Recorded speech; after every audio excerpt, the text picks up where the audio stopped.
Hello. Hi, everybody, and welcome to a brand new episode of this little show that I like to call Spill It. Spill It is a show where I get to speak to inspirational people and share some inspirational stories to connect people together, inspire others, and help people learn something new. And of course, tonight's episode is no different. It is episode 92 Rewild with my good friend, Mr. Luke Slater, who will be joining us very, very shortly. So make sure that you stay tuned for all that he has to say. When you get in here, there are three simple things that I ask for. You get to like, rate, and subscribe. The reason I ask for these little things is obviously just to help the algorithm and to help Spill It get further out there as well. If you'd like it, it means that this is watchable content. Let's push this out to more people. And obviously, if you rate and you subscribe, it means that you are up to date with all of Spill It's goodness for the next few episodes, of course. And obviously, you get to watch all the other episodes as well. We've done 90, well, this is the 92nd episode. So you get to watch all 92 episodes if you subscribe to the channel. And then you'll get to watch the other 8 more episodes after today as well. So all the way up to episode 100 as well. Okay, so just do it. Like, rate, and subscribe. Oh, don't. It's up to you. You know, I'm not going to tell you what to do. It's your life, your choices. You know, it's fine. Don't forget as well to get those comments and questions in live if you want to be part of the conversation. That's all you have to do. You just drop a comment, and you're part of the conversation then as well. If you've got questions for me, if you've got questions for Luke, if you just got an ick that you want to get off your chest, then make sure that you drop it into the comments box, so then you're part of the conversation too. And if you're listening to this on playback, or you are listening to this over on the podcast on your preferred podcast streaming service, because we are on all podcast streaming services, then you can drop me an email, marcus@spillit.uk, and then I will answer your questions and read your icks and have a laugh with you or without you. I don't care. Last but not least, just make sure that you hit the share button. Just get this far and wide. There are plenty of teacups who are unaware that they're teacups out there. So if you share it out to more people, then obviously we get to welcome them into the Spill It community, and they become little teacups themselves, just like you, fabulous lot. Like this Linda Proctor here. Linda, our number one teacup. Hi, Linda. Thanks so much for joining. Well, I've mentioned them, so I think it's time. Do you think it's time? I think it's time. It's time for What's Your Ick?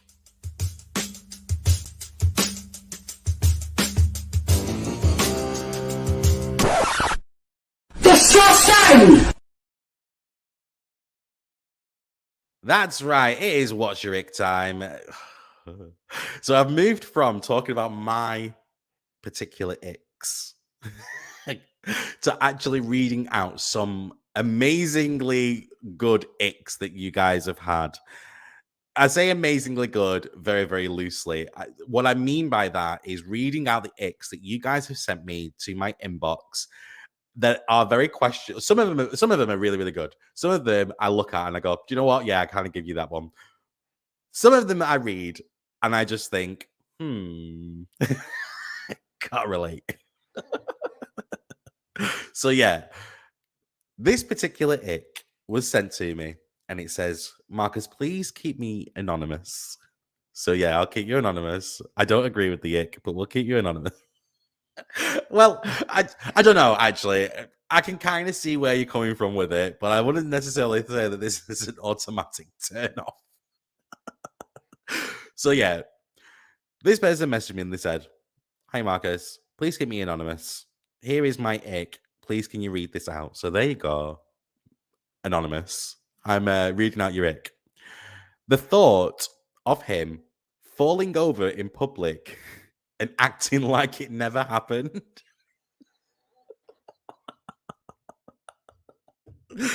So yeah, I'm just imagining somebody walking down the street, myself or somebody that you might know or whatever, and they're just walking down the street and then they trip up and they do that little stumble thing, and then they just carry on walking and just pretend that it never happened.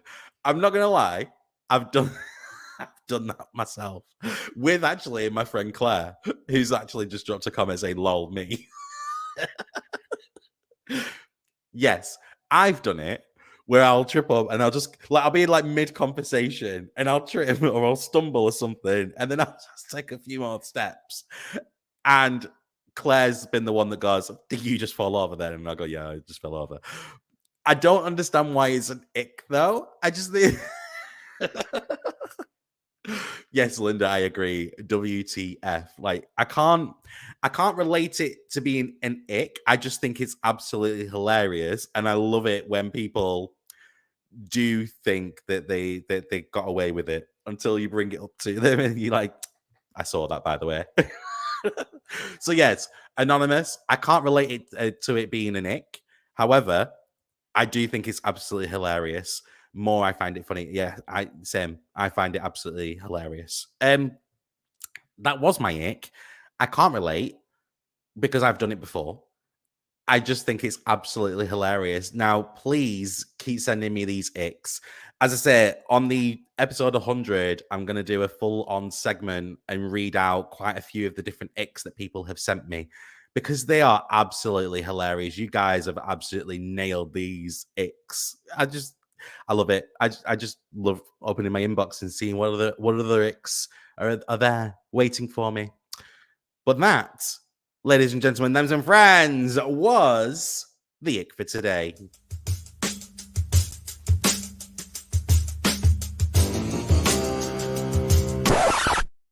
Disgusting! As I say, if you want to get in touch with me and send me your icks, then you can do. You just have to get in touch with me on my social medias, _Marcus W, or just drop me an email, marcus@spillit.uk. Simple, right? Okay, he is a good friend of mine. He's waiting patiently to come out. It is time to bring out the gentleman of the hour. It is Mr. Luke Slater. Hello, Luke. Good evening, old friend. How you doing? I'm all right. How are you? Yeah, very well, thanks, man. Good to be back on Spill It. It's been a long time. It's been a Like very long time. aged 2 a little bit years. since as well. What's that? Like I've aged a little bit since.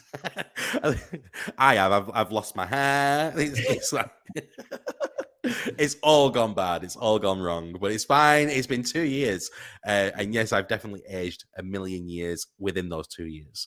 But yeah, what did you think of the ick? Is it? It's one that I can relate to. It. I don't find it an ick, but I think if I fall over and stumble in public, you always got to have a little look around and just a little giggle at yourself, aren't you? Yeah, Rather than just definitely. ignoring it. But that is Yeah, 100%. I just can't relate it to it being an ick, but yeah, 100%. I'm the type of person, I'll stumble and I'll look around and see who's looking. You know what it is with me? Because I'm so tall and my feet are so big, right? When I'm walking down the street, if I'm with someone that's got shorter legs, I have to slow down. So my Right. strides aren't as big, but that's when I start tripping over my own feet. So I have to keep them strides long. Can't relate. I'm a short ass. I Yeah. can't. Okay, before we get into the reason why you are back, are you ready to play a little game? Yes, go on.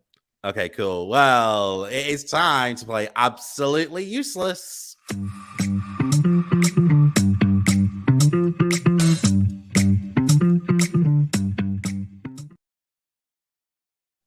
That's right, it is absolutely useless time. So, a bit of an explanation of how this game works. I'm going to ask you 10 simple questions, okay? Your job is to answer them all in the least amount of time, okay? So, you've got to answer them all as quick as you can. Now, I'm playing this game with all of my season 3 guests, and the person who scores the best, so the person who answers all 10 questions in the quickest time, will win a Spill It goodie bag with like a beanie hat and pin badges and tote bags and all of that lot. Okay. So there is only one caveat.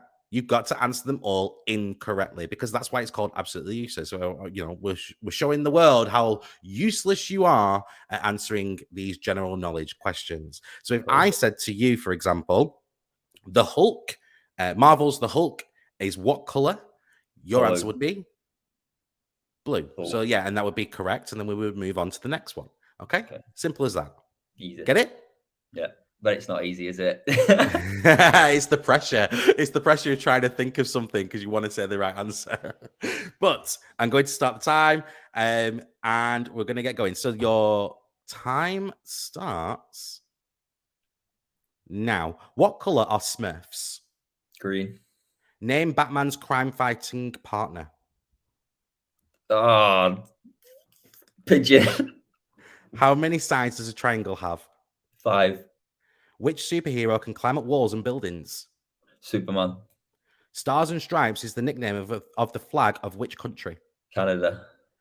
Which planet in our solar system is known for having a ring? Uranus. Why do things fall when you drop them? Say that again. Why do things fall when you drop them? Because you picked it up. What is the largest mammal in the world? Mouse. How many colors are in a rainbow? 10. And who is the patron saint of Ireland? St. George. Shit, probably offended some people. I apologize. Is a mouse a mammal? I think it is, isn't it? A mouse is a mammal. Yeah. To be fair, I thought you said the mouth. No. You did brilliant though. Well done. You got 53 seconds. That's good, yeah. a pretty good time. It's good to get under a minute. Let's just say that. If you're scoring over a minute, then you're not in the top. So, 53 seconds. Very good time there. Did you enjoy that? Look out in the post for my beanie hat. You do owe me a beanie hat, by the way. You're sorry? I do recall you promised me a beanie hat one day. Oh. Remember that? Let's quickly move on.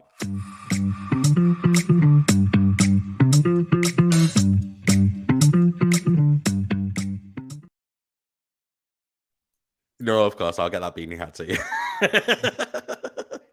Okay, so I obviously know you on a personal level. I obviously see the work that you do out there as well. However, there may be people who are watching and listening who may not necessarily remember the episode that we did together or just need a bit of a reminder. So, for those people, who the heck are you?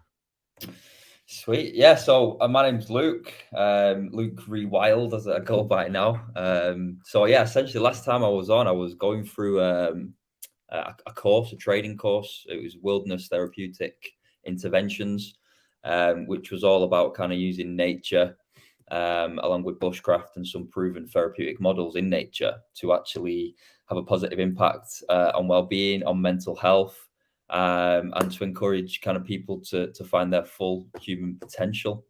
And I think I came on after the first week. So it was a 2-year course of self-study with these 2 solid weeks as well. And then, I think I must have graduated maybe about 6 months ago now. Nice. Congratulations. Thank you very much. But it was a really kind of eye-opening journey. Just even after that first week, it was so integrative and transformative that it just sent the ball rolling, and it just kept going and going, really. So I think when we spoke last time, I didn't quite know what I was going to do with it. I just knew that because of lockdowns and the pandemic, things like that I was getting outside in nature, and it had a massively positive impact on me and my well-being. Mm-hmm. I was lucky enough to be out and about during the pandemic, working, going on nature walks and things like this. So I saw the benefits of it. I started to rebuild my relationship with it, and I'm trying to encourage people to do the same, really, and to just reap the rewards and of the restoring power of nature that it can offer. So at that point, I didn't have a clue. I knew that I wanted to be a therapist. That's why I kind of left the job where we met, and I was kind of on that road. So since then, I completed that wilderness course. I did my level 3 counselling, which I've still got a bit more to do on level 4. And I'm now part of a business called Wilderness Tribe, which is on this side. So this is Wilderness Tribe, and we're a non-profit organization. So the first time we met, like I say, not real clue, no real direction. And luckily I met some great people on this journey who were on the course with me. And they asked me to kind of get involved with this organization now. And so we basically, our bread and butter is to facilitate men's circles for mental health. Now, People say, why can't I just men and things like this? But there was a need for it. There's a lot of women's circles. Women are naturally just a lot more kind of supportive, quite open to talk about the feelings and what's kind of going on. And we found that there was a real need, and we found that through our own lived experience. Do you know what I mean? Of being a little bit isolated, a little bit disconnected. And so we decided to connect with each other and start this tribe. And essentially, we're trying to bring tribes back to the modern world. Post-pandemic, obviously, with isolation, people working from home and things like this, there was a real need to kind of get people out in nature and just connecting with each other. Nice. So I remember when we talked about it last time, as you said quite rightly, you were just about starting out. You were just about finding your feet, but you were basically within it yourself, like trying to find or trying to reconnect with nature and all of that lot. Now, we know we did a discussion on the last episode about, or our episode together, where we went into a bit more detail about what wilderness therapy was. As a bit of a reminder for people, what is wilderness therapy? So wilderness therapy is a way of just kind of connecting back to nature, back to yourself, and using nature as a mirror. So the way I kind of understood it was there was these practices that have been used for generations and generations in the indigenous cultures. And it's only in the past maybe couple of 100 years that we've actually severed that connection with nature. When kind of America was founded and the natives, kind of started dying out, their magic started to kind of die out as well, for whatever reasons. And it's only the past 200 years where we've stopped living harmoniously with nature and started to try and kind of actually dominate it. But these practices have been used for many years, and it's just about slowing down. Nature has a different rhythm to it when you're out there, and I found that in myself. There's a theory which is called ART theory, and it's attention and restoration theory, and it basically says that in nature you have a different cognitive function to what you do in your day-to-day life, say in a city. So if I'm in the city or around the city, I'm thinking about staying alive. There's cars, there's lots of people. You just don't know what's going on. There's just everything around you. So your brain's on hyper alert, just try to keep you alive and try to get you home after work. When you go out in nature, because it is kind of where we're from, we are nature, you're allowed to relax, and you have they call it a soft fascination. So you don't have to be on high alert constantly because of all the sounds and the noises and the big things moving. Your brain's just softly fascinated by what it is, a bit beautiful nature, a bit of tree, some of the colors changing during autumn. And that kind of takes the power that you don't need as much power to kind of function in these natural environments. And that allows your brain to actually restore. So, people say, being in nature is good for you. We still don't 100% know why, but all the data proves that being there will have a tremendously positive impact, even when you come back to the places like the city and things like this. So for me, wilderness therapy is about slowing down, connecting, quieting down as well, from all the distractions and things like this, and trying to connect back to your intuition, to that voice inside you that if you're quiet enough can guide you in a way. It's all person centered, it's all person led. So, we're not experts, we're not the therapists. I will be a therapist one day, but at the minute we're just facilitating these exercises which allow the person to work with themselves using nature as a bit of a mirror, just to develop a little bit more self-awareness, emotional intelligence, and self-esteem and things like this. It's so good. And you're right. I think that, so the way that I look at it is we've lost something along the human race journey, if you will. So if you think about say over the last say the last 100 years, we've obviously gone through like the industrial phase, and we've started building. And obviously, as you said, we're like kind of fighting against nature, if you will. We're like building the tech. We're now like relying on tech and all of that lot. If you think about actually our ancestors and the way that we've evolved like as a species as well, like, over thousands upon thousands of years, we've never needed things like tech. We've never needed things like the industrial industry and things like that. We were able to survive within nature. We were able to survive with our impulses and with our with what nature was providing for us. Yeah. We've now moved completely away from that, and we have lost something in that process. And I think that when you were saying that we don't know why, but for some reason, nature heals us or nature helps us, Mhm. and we resonate with that. I think that it's because we are reconnecting with the thing that we lost, which is Mhm. why we go out on, like, if you're really, really stressed, the first thing that people say is go out on a walk. Yeah, Go out on a absolutely. walk. And the reason that you go out on a walk is because you're taking everything in, you're calming down. There's the air is refreshing, the air Mhm. is healing us. We're The breathing it smells, in. yeah, Yeah. everything Um, about it. so you're 100% right. The fact that we have lost something, and reconnecting with nature allows us to reclaim that thing that we've lost. Mhm. Um, No, I'd massively agree with you on that. And I so found it during the pandemic, and that's what I'm trying to do now is make this a bit more accessible to people that, somebody might not have a woodlands on the doorstep. But if we can, we've got a couple of sites around the Northwest, and if people are able to get to them, we'll just try to make it more accessible. brilliant. Well, let's talk about your wilderness tribe. Yeah. So you touched on obviously what you have been up to over the last couple of years anyway, and this is just a question that we always ask everybody. So what have you been up to? But let's talk about what have you been up to on your personal growth and your personal journey in finding the wilderness tribe, and obviously what is the wilderness tribe, and let's go beyond that. Yeah. So yeah, Wilderness Tribe, we're a non-profit CIC company, and the main idea of it really was to make the Restoring Power of Nature accessible, as I said, to anyone that needs it, and to rebuild, and to I say rebuild, yeah, because we want to rebuild tribes back into the modern world. We feel that it's something that we've lost, like you say, we've not just lost one thing, we've lost a couple of things. And I think these things are really important for us as human beings, as social creatures. So we want to try and bring tribes back to the modern world.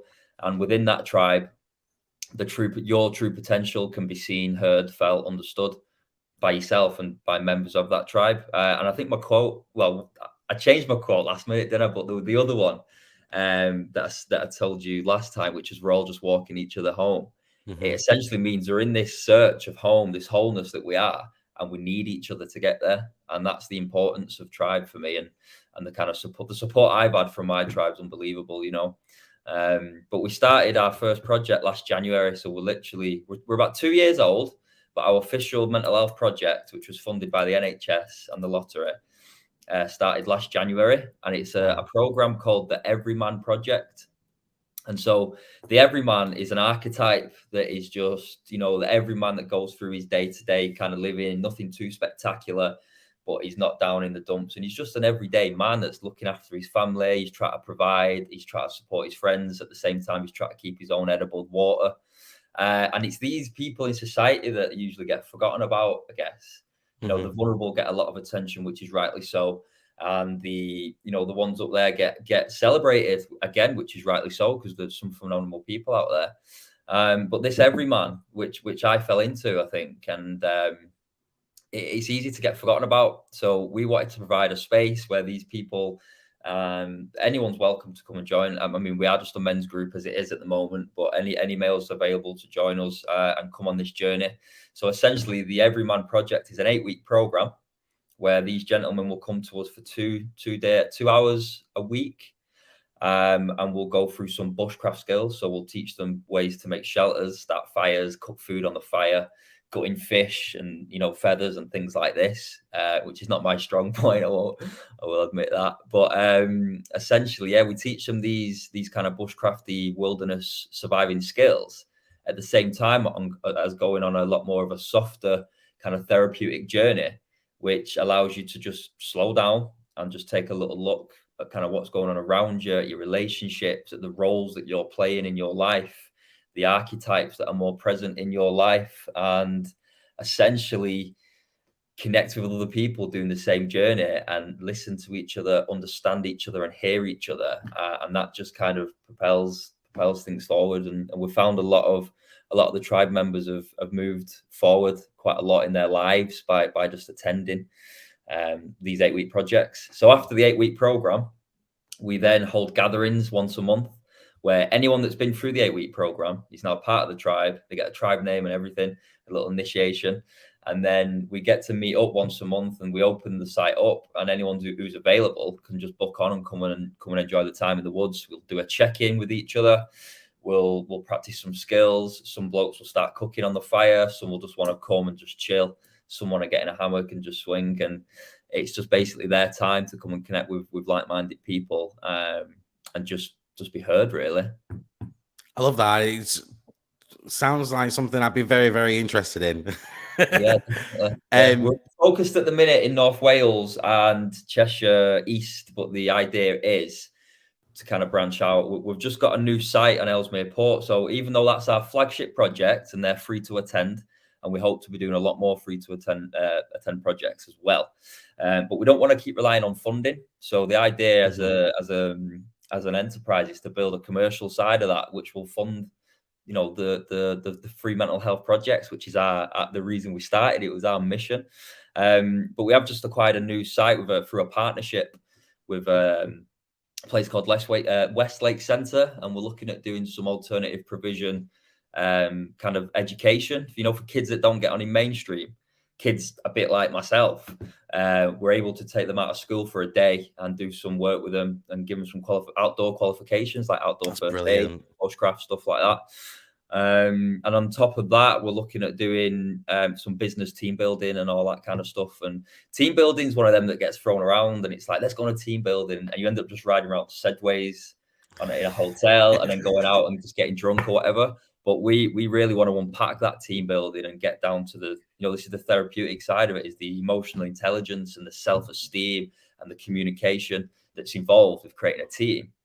But with the teams working from home a lot now in these big businesses, we're trying to bring the team and bring it into a tribe again and get that kind of communication up and running. And again, just being in nature means you can restore your brain, get back to your business, and you can really focus with a nice, healthy, kind of restored perspective on life and the project. So there's a lot of offshoots going on at the moment, but it's all with the same mission, I guess, of improving kind of well-being. Definitely. I'm going to dive into the comments here because there's a question that's come through. What about people who can't bring themselves to go outdoors? You can go in your garden. I know Kane, he's a good friend of mine. And he can go in his garden. I've told him I'd come round and start a fire with him there. But yeah, learn some skills, man. Get a ferro rod. You know what a ferro rod is, where you kind of make the sparks and things like that. Start a fire in your back garden and just start from there, man. Nature's everywhere. It's all around you. So, Bro, thanks for that. Now, being obviously inclusive, so obviously you talked about the men's project that you've got going on. What about if there are women out there who want to get involved with something like this as well?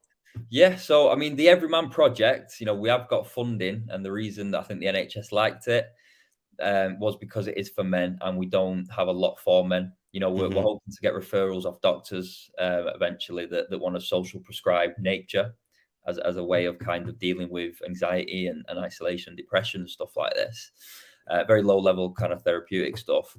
But there's going to be opportunities for if ladies want to get involved. I know there's a good friend of mine from jiu-jitsu trainer who comes along, and she's volunteering, helping build the new site. Essentially, she's helping one of the other directors with a polytunnel. I've got a massive polytunnel for growing veggies and stuff.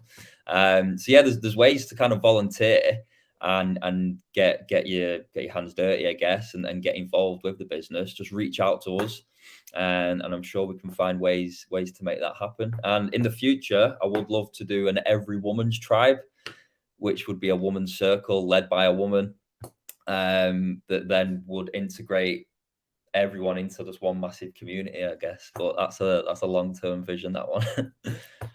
It sounds really, really good, and I'm sure that there'll be quite a lot of people who be wanting to get involved with something like that as well. Yeah. I wanted to talk about, because you touched on things like people who suffer with anxiety and things like that. What can people do who are suffering with anxiety, they might have tried different methods to try and help ease their anxiety issues and things like that. Mm. If this is something that they're looking at, but they're wanting to start off small, whether that be, going somewhere that's quite local to them or whatever, what advice would you give to them who may be suffering with anxiety, who want to start off small with getting back to Yeah, I nature? guess. I mean, one of the directors on the team, he's a big advocate of kind of well-being walks. So he did a video which I can send you, and you can send it out to your community and your followers and things. And it is essentially just going for a walk in your local park, but rather than just kind of rushing through or walking around with your head down in your phone, slow it down, take some deep breaths, get in that moment, and see what you can hear, see what you can smell, see what you can taste, see what you can see, and just really slow down and connect with these senses. And you'll find that you'll hear so much more than what you ever thought you would just walking through a park. You might hear the motorway in the distance because it's kind of everywhere, but just tune into what's around you and kind of wake up the senses, and that should help alleviate some anxiety. And just being in nature anyway will do that, because there's obviously less cognitive function going on. But what we are hoping to do, like I said, we want to make it accessible for everyone. Excuse me. So even though we're based in North Wales and Cheshire East at the moment, again, we're looking at bringing that over to our side in Manchester as well. There's people that have done the course that I've done that are all over the country. So there's projects like this springing up all over the place now. I was lucky enough to be in the first group that graduated, along with one of the other directors, and very humbled to be in that group. But I'm seeing a lot of people going through it now from various parts of the country. So there's going to be loads of projects popping up like this. But what we'd like to do is offer like an online kind of digital thing that people can follow in their own time. So we can show some skills on a video they can practice in the garden or in the park. And then we'll give them tsoft therapeutic kind of awareness exercises, little meditations and things like that they can do in their own time, in the local park, in the garden, or, in the national parks that are nearby or whatever. Really looking forward to seeing stuff like that happening as well, especially over further in the northwest as well. It'd be pretty cool to see.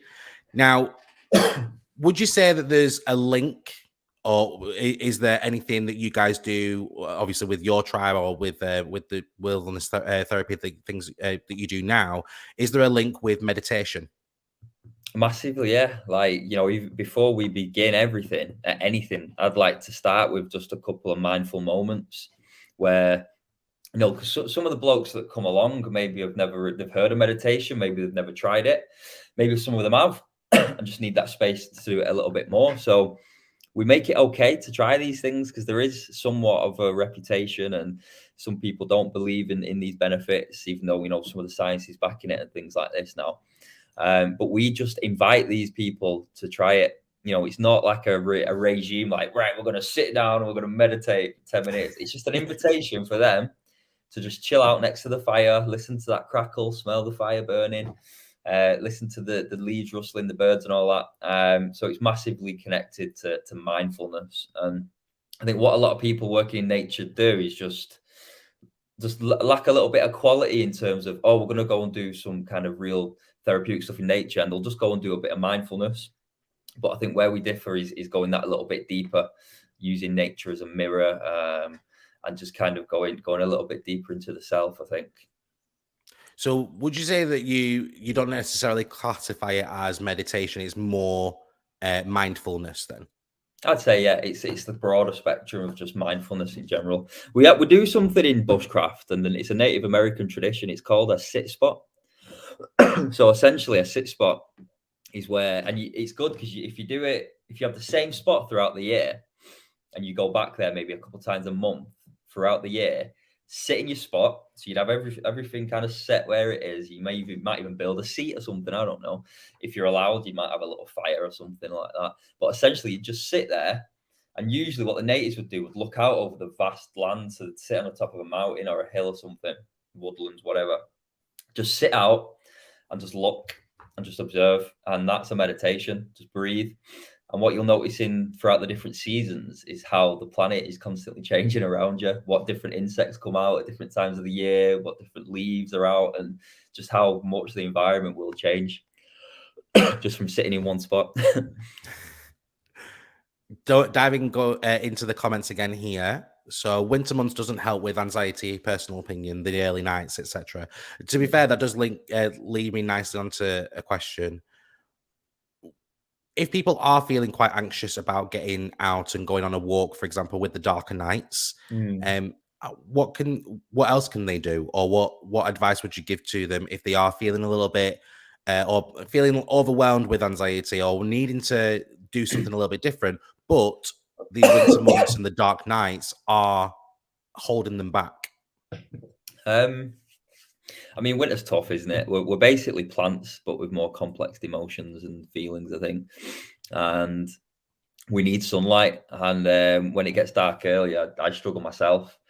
I know there's that thing called SAD, isn't it? It's seasonal affective disorder or something. Yeah, So SAD. a good tip for Kane there or anyone else like that would be to get I think you can get a special kind of light.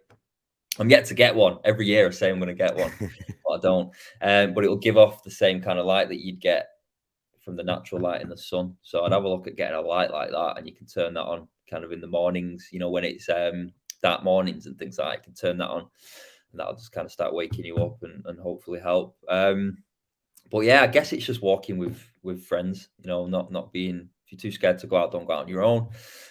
Walk with some friends, take the dog out, that kind of stuff. We've even talked with people about using virtual reality.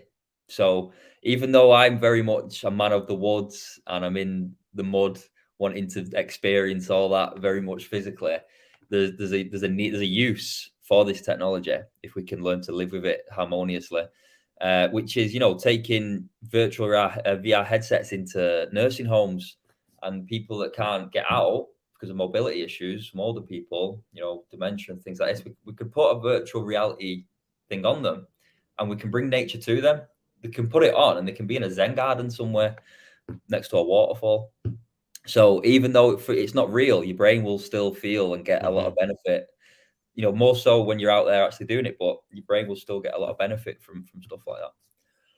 I think as well, there's plenty of different apps and things like that out there that will also just help with just basic meditation as well. And I think that even if, for example, you can't necessarily get out of the house because it is dark or whatever, just being just by yourself with your own thoughts and your own feelings and all of that, Lord, but just doing it in a safe environment where you are being led through guided meditation, for example, I think that would help massively in those types of situations as well. No, absolutely. And also some houseplants. Bring nature inside. Yeah, there you go. Bring nature inside as well.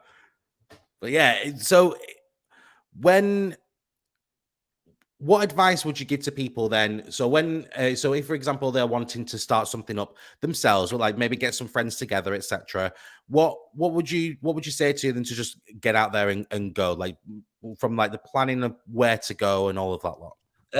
Right. So there's a really great another non-profit organization called Nearly Wild Camping. Okay. And these guys are great, man. You pay like a fiver or something for a subscription, but you get, don't quote me on that, I'm not too sure, but you get basically their catalogue of sites around the UK where they'll approach people that have got a bit of land that they might not be using it for much. And they say, you can get some money from wild campers. So you pay the site and you go and wild camp there. So the tricky thing about bushcraft is you can't really have fires in public national parks and all this kind of stuff unless you get permission. But in these nearly wild camping spots, you can go and have little fires and things like this. So just make sure where you're doing it's legal to do so. Some people go wild camping in Snowdonia, Lake District, where fires above a certain level and camping above a certain level is okay to do, as long as you leave no trace. You educate yourself on fire. There's an ebook that I've got out there that I could shoot out, which is basically the art of building a fire and kind of extinguishing the fire and leaving no trace. Because some material in the ground might actually catch fire and then it spreads under the ground. pops up somewhere else. And this is how we get the Peak District on fire and things like this. So it's just knowing the environment, knowing that it's safe, having the correct skills, just doing a little course, like, something like our course is free to do, loads of stuff on YouTube. And yeah, just get your little tribe and head into the woods or head up the mountain and make sure you've got all the right gear to keep you warm and keep you dry, and take some food with you and a couple of beers, and I'm sure you'll have a top time. So going back to your wilderness tribe, so you touched on things like the core beliefs and things like that. So what is your mission and values as a company? So our values being, to do with kind of mental health and with the therapeutic background that we've got, is basically non-judgment. So these people can come to this circle who they are, and they get our full attention. We're not trying to change people that don't want to be changed. We just want to hear people as they are and see them for who they are. And that goes into authenticity, which is one of our other values. It's about being yourself. Bring yourself, take the mask off. What we noticed around this circle is that you'd have one really, because they're all strangers at the start, and you'd have one bloke who's really open. They're happy to share, really comfortable to do so. And that's infectious, and that will get some of the quieter ones to actually start sharing and talking, and to take the mask off and to just be themselves. And authenticity is really important for us as an organization. And then humility as well, and just being humble and just owning your knowledge, in terms of the bushcraft and that kind of stuff. But again, just staying true to who you are. Autonomy as well, which again, these, if you look at the therapeutic stuff, these are all kind of ethics and values for being a counselor as well. But autonomy, we believe that it's the tribe's tribe. It's not ours. It's not mine. It's not my business partner. It's the tribe's tribe. And from their kind of feedback, that's why we do regular gatherings. They said, well, after 8 weeks, like, what we're going to do, we're going to miss this. And we were like, what would you want to do? And they said, well, we want to meet. And we was like, let's do it. And so we basically put it into there. It's up to them to do what they want. The autonomy to take part in the exercises or not. Some of them can make you go quite deep. It might be quite troubling for some people. And so we just make sure we let them know that it is an invitation to do it. Accessibility is really important for us as well. And courage. We're doing something quite bold. And we've got to have the courage to be able to hold this space, and the courage. One of the most difficult things for a bloke in this kind of group is to turn up to the first session. That's one of the most difficult things. So we're all about courage and building that courage and getting people to that first session. And then the last one would be empathy, which is just hearing the other people, being there with them in that plight and as if it was your own. And just, no one ever got helped by saying, well, at least, do you know what I mean? That's not empathy. We're there with them, man. And we want to make sure that they feel supported. We had one guy, out of work for a little bit after the pandemic, and straight did the program. Halfway through, he said, I'm going back to work, because he felt supported. And that's the kind of thing that empathy can bring about, as along with the other values that we offer in the circle. That's brilliant. It's doing some amazing work out there, and those values and core beliefs and everything. Absolutely hit the nail on the head with absolutely everything that you're doing. So, what is next for you, Luke, and also for the Wilderness Tribe? So yeah, just kind of everything I've talked about in this is kind of getting them things in place. Like I say, we've got the school starting. We've got the Everyman Tribe, the winter one starting in December. So I took a little bit of a backseat from that, just to focus on a new job that I actually started, focus on kind of things going on at home. So I'm looking forward very much so to getting back in that woods once a week to connect with a new tribe, and just to be there in the fire, practice my skills, and just kind of support these gentlemen. We've got the school that will be starting next year at some point, which we can start to offer this alternative provision. Because I know if I was still at school, or if I was at school now and something like this popped up, I know my teachers would have got me straight in there, and I know I would have benefited from it massively. So yeah, it's to really start building this new site and getting this ready to start hosting. I think there's people in touch with one of my business partners about doing some big scale events there, like some outdoor kind of groups that want to come and use it, as well as some business groups that want to come and use it as well. So it's quite a versatile place. It's a beautiful bit of land. It's got all sorts going in terms of nature and wildlife. So it's just about kind of getting this new site set up really and start moving forward and always just coming back to these values, making sure that we're supporting the tribe that we're building. Amazing. Now, is there anything that we haven't discussed that you would like the opportunity to discuss now? I've talked a lot there, mate, to be fair. No, I think we've covered a lot there, man. The thing is that there's from my side as a personal thing from me to you, there's such a difference between this episode and our previous episode that we did together when Spillit was just starting out and you were just starting out. Like you are like exuding confidence and you know what you're talking about, and the mission in your mind is set, and it's so good to see you are giving off like great energy.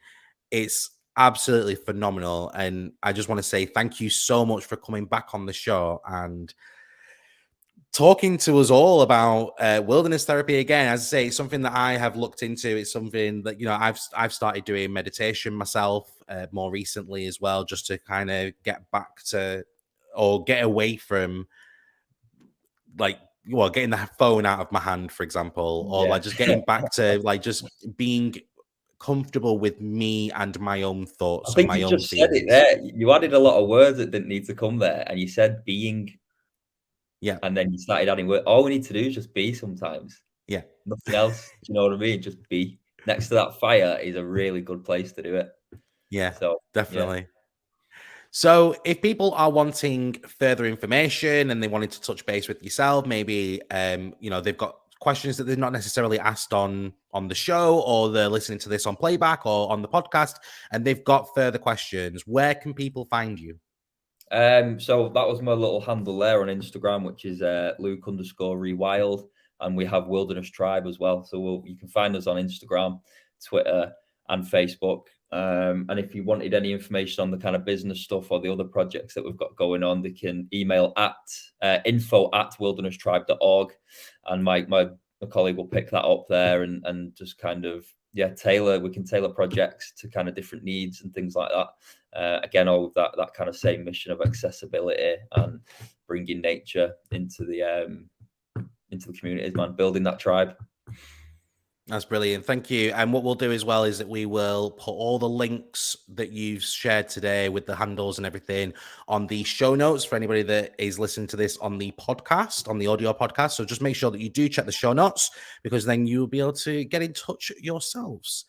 So yeah, now, before I let you go, you know the script, Luke. You know what I'm going to ask. So at the end of every single episode of Spill It, I ask my guests to give an inspirational quote, something that people can walk away from today's episode and think, you know what, I've understood so much from that, and this is the quote that I'm taking away from the episode. And I'm just wondering if you have got your quote for me today. I have, yeah. It's quite difficult, that one, because you have all these quotes in your head, but then you can never pick it out. And I don't know who said it. I just heard it on some random talk somewhere, but it stuck with me. And it's the biggest killer of dream is not lack of motivation, but isolation. And for me, that was me turning up to this tribe, and you know, some of the other people that I've met who have done this course. It was about stepping outside of that little box of this is me and just putting yourself out there, connecting with a community that will be supportive, that you can bounce ideas off, and that'll just push your dreams forward, man. But if you keep it in there and you stay in there and you stay in the house, it's not going to happen. So get out and connect. Amazing. Thank you so much. There you go. Wilderness Tribe. Nailed it, Luke. Cheers, Chris. And Haley's commented as well, saying thank you with Mia or Maya. Thanks for the info as well. So yeah, some great comments coming through. Keep them coming as well. We can interact with the comments straight after the show as well. And also don't forget to drop me an email if you've got any further questions or any further comments or anything like that. You can drop me an email at marcus@spillit.uk as well. Yeah, I just want to say, Marcus, it has been an absolute pleasure being on here, man. And I love being on the first one. And I think Spill It is just gone from strength to strength. And I was looking at the opening reel of all the people you had on, man, and all the smiles and laughters and just the energy that you exude on it, man. So I just wish you the best of luck on your Thank journey. you. I really appreciate that. I'll get emotional. There's only like a few episodes left. So don't do it to me. Yeah, Carolyn's also commenting saying great stuff. The content that you've given today is absolutely phenomenal, and it's something that people don't talk about enough. So yeah, from my side, I want to say thank you so much for coming back on the show. It's been I know you personally anyway, so for you to take time out of your life to come and talk about this on this little show of mine, I massively appreciate it, and I appreciate the comments that you've made about Spill It as well. Yeah, we've both nailed it. We've nailed this. But no, thank you from me to you. And for now, you are now free to say your final Spill It farewells. Thank you very much, everybody. Take care. Tune in for the next couple of episodes. Aye. Speak to you soon. See you, mate. Thank you. And there we go. And that was another episode of Spill It. What a guy. I absolutely love Luke so much. It's, yeah, I said it on the episode that we did together the first time around. He's like my little spiritual guru. And every time that I've needed a little bit of advice or just needed to kind of get my head straight a little bit, he's the person that I contact. So yeah, thank you, Luke, for once again for coming on the show. And guys, thank you so much for being in the comments and being so active. And yeah, it's been what a great episode. Absolutely loved today's episode. Yeah, I absolutely loved it. So thank you once again, absolutely everybody, because Spill It isn't Spill It without you guys in the comments as well. So yeah, thank you. Okay, let's talk about what's coming up next on Spill It. Well, of course, you're going to have a little deep dive with me with Tea with Marcus on Friday's episode live over on Facebook, YouTube, and Twitch. So if you're wanting to have a bit of a deep dive on tonight's episode, we're going to be talking about coaching and other coaching methods and therapeutic things that are out there. So make sure that you come over to either Facebook, YouTube, or LinkedIn live on Friday at 7 o'clock whilst we do a little bit of tea with me. And then, of course, next week's episode, we are going to be talking with Jack Dinsley, who started up a stammer campaign over in lockdown back in 2020. He's going to be coming back to talk about all of the different recognition and awards and everything that he's won and been recognized for, all of that lot on Monday's episode as well. So make sure that you head over there. The event is now live, so make sure you just press that little bell button to get notified as soon as Spill It goes live over on Monday. If you're wanting to get in touch with me, then you can do. You can follow me on all of my socials. It's simple. Anywhere that there's an @ symbol, you will find me. It's @that_Marcus W, no matter where it is. You can find me on TikTok, Instagram, Facebook, YouTube. You can find me. You can even find me on PlayStation Network if you wanted to have a bit of a gaming session with me. It's @that_Marcus W. You can also get in touch with me on my email. It's marcus.uk or anything. If you want to get in touch with me and send me a story about Nick. Send me some really embarrassing stories you want me to read out on the show. Can do. It's up to you. Marcus@spillit.uk. And of course, once again, thank you to absolutely every single person who is tuned in tonight, who has listened to this episode, who has commented, and who is listening to this over on the podcast as well. Honestly, Spill It would not be Spill It without you. So I genuinely do appreciate every single one of you. And that takes us to the end of today's episode. I hope you enjoyed it. Thank you once again for watching and commenting and all of that lot. I'm not going to say it again. You know, I love you all. Thank you, little teacups out there. And until we spill it again, it's bye for now. Thank you for watching this week's episode of Spill It. You can catch Spill It live every week over on Facebook, YouTube, and now LinkedIn. You can also catch up with Spill It on the move on your preferred podcast streaming service. And don't forget to follow me on all my socials @that_Marcus W. And for anything Spill It related, you can always get in touch with me by dropping me an email, marcus@spillit.uk. Oh, I'm still on. I forgot to put myself in the green room.